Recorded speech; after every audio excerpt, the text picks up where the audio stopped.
Hey everybody, and welcome to week 39 of the Trump administration, where we have been doing some silliness, but also Donald Trump has not been seen since Tuesday, when the President of the United States and the Secretary of Defense did the most bonkers thing that maybe has ever been done by the President of the United States and the Secretary of Defense, which was to call in approximately 800 flag officers, which are generals, admirals, and their senior enlisted advisor from all the branches of the military.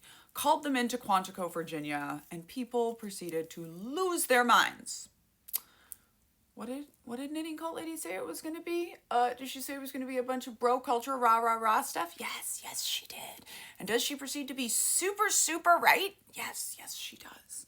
Okay, so Pete Hegseth called in a bunch of the military leaders. Pete Hegseth, by the way, is a failed major from the National Guard who was removed for his unit for having extremist tattoos. I, as a captain who served for 6.5 years in the military, have more military experience than the Secretary of Defense does, which is extremely bonkers. Okay, so he proceeded to try to lecture all of these admirals and generals about warrior ethos, and it was the most BS crap you've ever seen. And I'm thinking it's kind of going to end up to be good, because they really put all that BS out on Maine, and people are seeing it. The whole world saw it because they live streamed it. And I really, truly believe he thought that all of those generals shared his opinion, because he has never listened to anyone who has a perspective different than him. He is the exact toxic vet bro. The president came in and sundowned in front of the generals for about 70 minutes, where he proceeded to say very, very illegal things, like he wanted to use the military to train in blue cities. Now, this is the part where everybody starts spinning up again, and I want to say, saying things from a stage, not the way military orders happen. Tweeting them on Truth Social, not the way military orders happen. So now the president is trying to send troops into Oregon. They're trying to say that the 82nd is going to be sent into Oregon. I don't think there's any chance of that happening, because I don't think any commander in the 82nd would go along with that. He has been blocked from sending troops into Oregon by a federal judge, whom he appointed, by the way.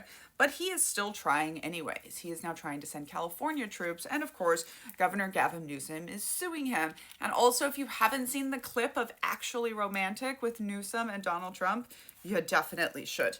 This is a good chance for me to remind you all that the police all across America have helicopters. So all of you fun, people who are military experts on the side, just because they had a helicopter in Chicago does not mean that they had the military involved. They did not, in fact. They are going around, ICE is going around trying to create terror. This is what the dictator in the White House is trying to do. He's trying to create terror. They're snatching people in Chicago. There was a whole apartment building that was raided, and people, including children, were zip-tied, a bunch of them taken away. This is obviously not cool. This is the thing we need to be keeping our attention on. Congress is taking the week off because why wouldn't you have a vacation in the middle of a government shutdown? They are also still refusing to swear in Grijalva from Arizona. All of this appears to be being done to keep the Epstein list from coming out. And I want to remind you all, every time you say this is a distraction from the Epstein list, you're still talking about the Epstein list. Keep doing it. I really want to recommend 3 creators, Tressie, McMillan, Cottom, Heather Cox Richardson, and AOC, who have all done videos about what we can do right now.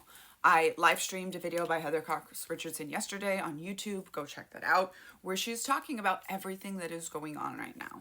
There is a lot of pushback to what is going on right now, even though we are on a very crazy timeline and definitely in a state of authoritarianism. Mr. Knitting Cult Lady tells me that week that it is estimated that approximately 60% of the world right now is living under authoritarian rule. As I have told you all before, everywhere in the world is trending right-wing populist, not just America. But as America goes, so do other places tend to get impacted. We're going to keep hoping that we hear the news of the big, beautiful burial sometime. But since this is exactly a month from the last time he disappeared, seems like maybe he has some sort of regular medical care going on. That's most of what they covered last week, y'all. I'm sure there are some things that I'm missing. It's time for people to really be getting involved in your local neighborhoods. This is one of the things that Tressie McMillan Cottom talked about. She writes for the New York Times. She talks about how everyone seems to be sitting around waiting for one big thing, for something to save them. And like I have told you all since the election, the military is not coming to save us. Nobody's coming to save us. And it's not going to be a one and done thing either. We, the people, are going to have to figure out how to push back. And we are also going to have to figure out why Donald Trump is the president in the first place. Because that is because of our country and because of whiteness specifically. White people gonna have to figure out how to push back. So find an issue, pick an issue to care about, and go show up for it and keep doing it and keep getting involved, because nobody's coming to save us. We're gonna have to save ourselves.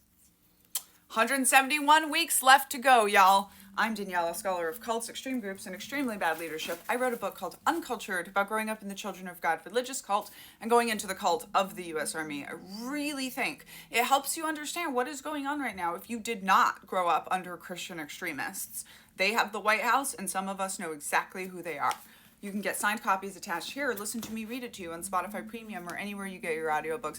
And of course, the much awaited Culting of America comes out January 20th. You can get signed copies attached here, unless you're on TikTok. Then you gotta go to the link in the bio. We are going to release the audiobook and the digital book a little early, probably before the holidays. Have a day.